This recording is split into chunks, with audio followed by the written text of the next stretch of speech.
Kebersamaan menghantarkan kebahagiaan. Kebahagiaan menghantarkan kebersamaan. Lantaran salam berbalas salam. Assalamualaikum warahmatullahi wabarakatuh. Harga diri dah rumah. Mau balik. Innal hamdalillah nahmaduhu wa nasta'inuhu wa nastaghfiruh wa na'udzu billahi min shururi anfusina wa min sayyiati a'malina wa man yahdihillahu fala mudilla lahu wa man yahdihillahu fala hadiya lahu. Asyhadu an la ilaha illallah wa asyhadu anna Muhammadan abduhu wa rasuluh. La nabiyya ba'dah. Dewan Hakim yang arif dan bijaksana, hadirin sebangsa dan setanah air yang kami banggakan. Tercontoh dalam bukunya yang phenomenal. The what will be important in your life? Pastikan bahwa teknologi akan berkembang dengan cepat. Pesat begitu dahsyat. Perkembangan teknologi ini akan sangat luar biasa dan akan mengubah tatanan kehidupan. Buku yang ditulis pada tahun 2004 ini memprediksikan begitu banyak perubahan yang akan terjadi sebagai dampak dari perkembangan teknologi, mulai dari perubahan cuaca dan musim yang bisa kita ganti sesuka hati. Pembangunan kompleks perumahan dibuat manusia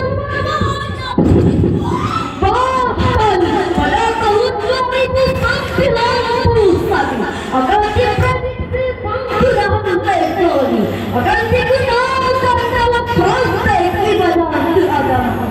Sungguh begitu dahsyat perubahan yang akan kita rasakan.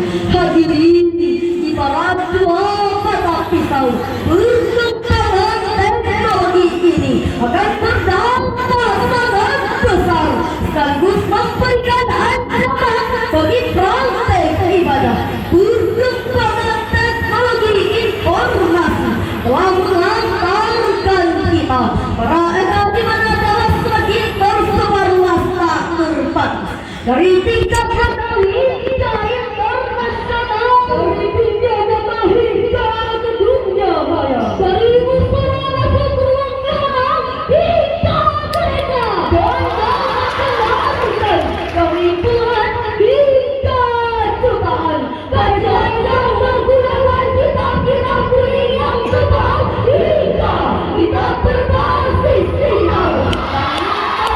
Hadirin, usia kita sibuk sesuai dengan harapan karena masih banyak pengendali yang gagal teknologi sehingga media banyak diisi oleh tayangan-tayangan perusak pikiran dan hati seperti tayangan pornografi dan tayangan porno aksi, gambarnya pornografi ancaman bom dan propaganda.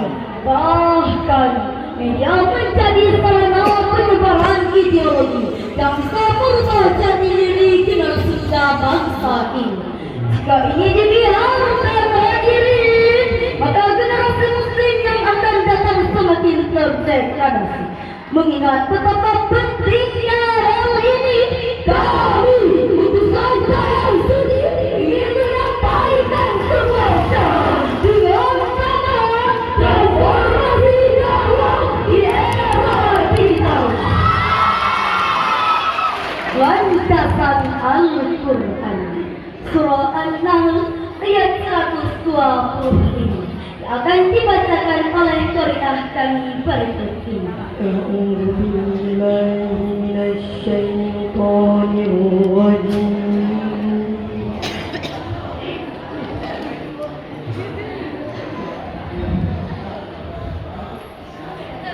بسم الله الرحمن الرحيم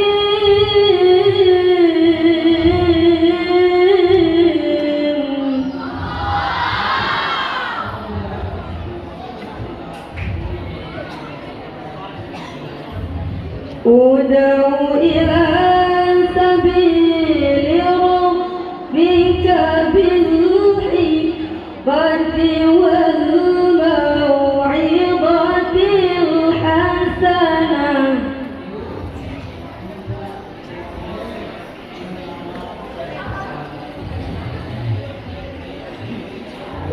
والموعظة الحسنة وجادلهم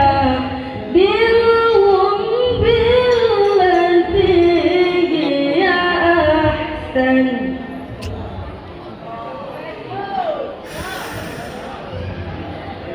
إن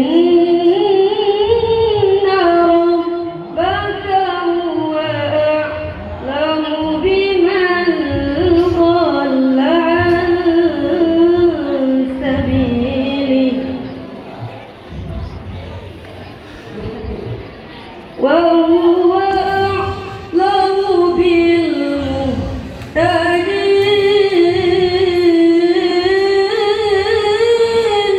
Hamba berlindung kepada Allah dari godaan syaitan yang terkutuk dengan menyebut nama Allah yang Maha Pengasih lagi Maha Penyayang.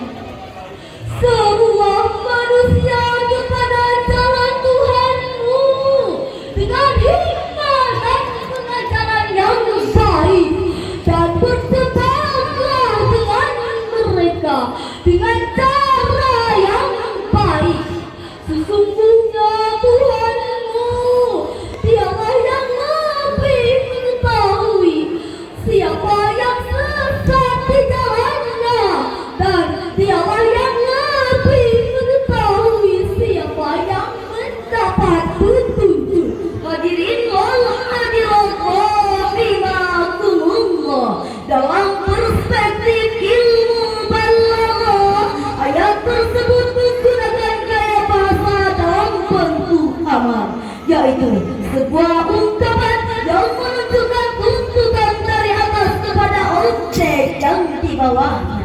Maka bisa kita simpulkan bahwa Allah menuntut kita untuk melakukan sebuah gerakan dakwah melalui pendekatan bil hikmati wal mau'izatil hasanah.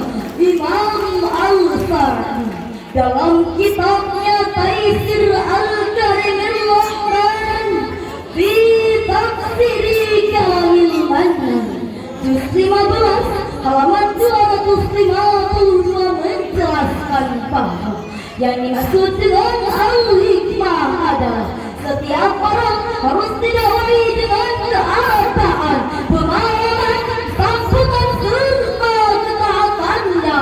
Pandangan ini menunjukkan bahwa dakwah bersifat dinamis, yang artinya menyesuaikan dari kondisi objek dakwahnya. Dakwah dengan hikmah adalah dakwah yang didasari oleh ilmu pengetahuan sebagai landasan. Demikian pula para ulama dan para wali songo terdahulu, prinsip yang dipegangnya adalah menyandarkan diri dahulu tanpa pola, melahirkan sebuah terobosan dakwah, penjelaran loyal, sehingga menonton tenang-tenang tertawa yang tidak uring-uringan, bisa sambil makan punya kenyang, tidak menimbulkan perpecahan, perkelahian, apalagi perkelahian.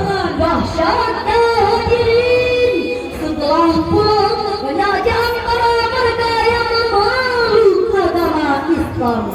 Dengan demikian, dakwah bil hikmah mendorong adanya transformasi dakwah di era digital dengan menghadirkan konten-konten dakwah yang indah, ramah, menggugah, namun tetap berfaedah. Konten dakwah juga mesti kuat, unik, asyik dan menarik, sehingga anak-anak yang kecanduan main game lebih memilih mendengarkan tilawah. Mama yang biasa mencari berita artis tidak mau beralih ke tayangan pengajian. Anak-anak muda yang biasa asik mendengarkan lagu beralih menuntut ilmu, tak mau ketinggalan. Bapak-bapak yang asik nonton bola di rumah memilih mendengarkan ceramah. Namun faktanya hadirin, banyak orang yang memahami IT dan pandai memahami konsep sabili Rabbi,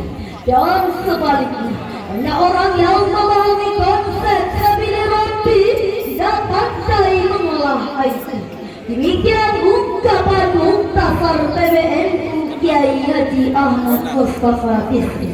Hadirin sebangsa dan setanah air yang kami banggakan, transformasi dakwah di era digital juga dilakukan melalui pendekatan bil hikmati wal mau'izatil hasanah, serta konten dakwah juga harus diisi dengan pendekatan yang lemah lembut, tidak kasar dan tidak mencela.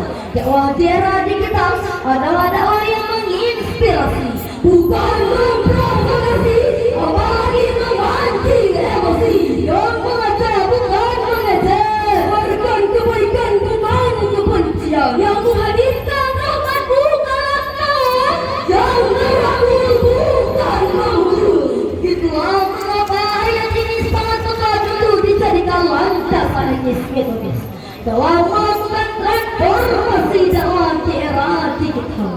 Era digital dengan karakteristik utamanya informasi yang bebas dan terbuka, juga menuntut kita siap menjawab setiap permasalahan, berargumentasi, dan dialog-dialog membuka pikiran terbuka.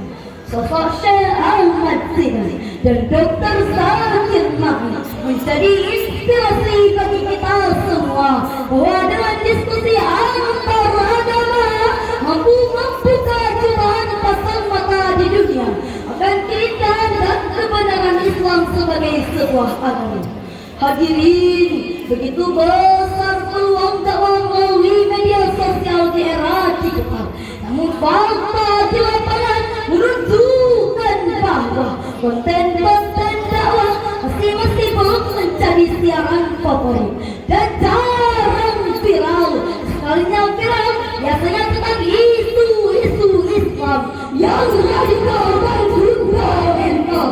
Konten-konten hiburan seperti drama Korea, musik orkestra, ragam olahraga, berita artis dan rumah tangga mereka lebih diminati oleh masyarakat Indonesia dibandingkan dengan ceramah agama. Allah Subhanahu wa Ta'ala memberikan kita gelar khairul ummah sebagai umat terbaik, sebagaimana Allah Subhanahu wa Ta'ala berfirman di dalam Al-Quran surah Al-Imran ayat 110 berikut ini.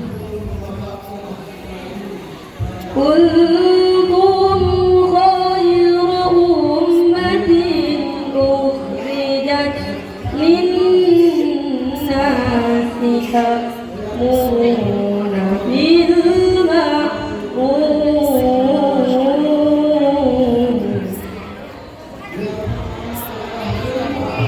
wa tanhauna 'anil munkari wa tu'minuna billah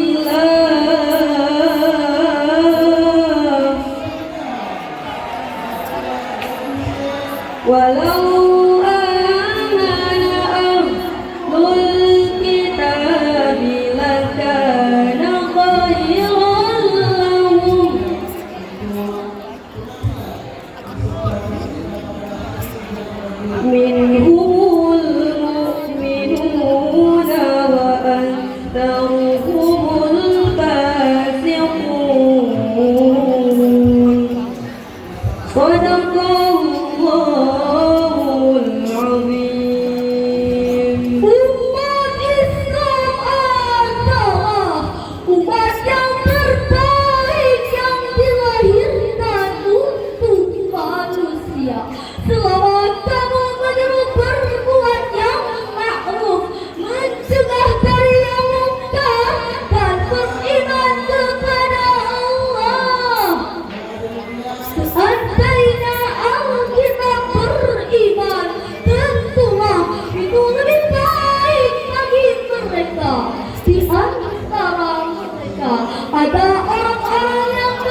segala firman-Nya. Hadirin wal hadirat rahimakumullah.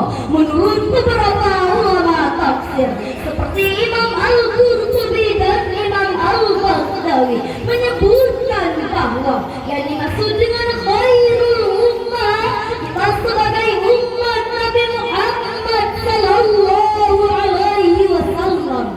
Mengapa dikatakan sebagai umat terbaik? Jawabannya adalah karena agama yang telah Allah pilihkan untuk kita dan dakwah kita.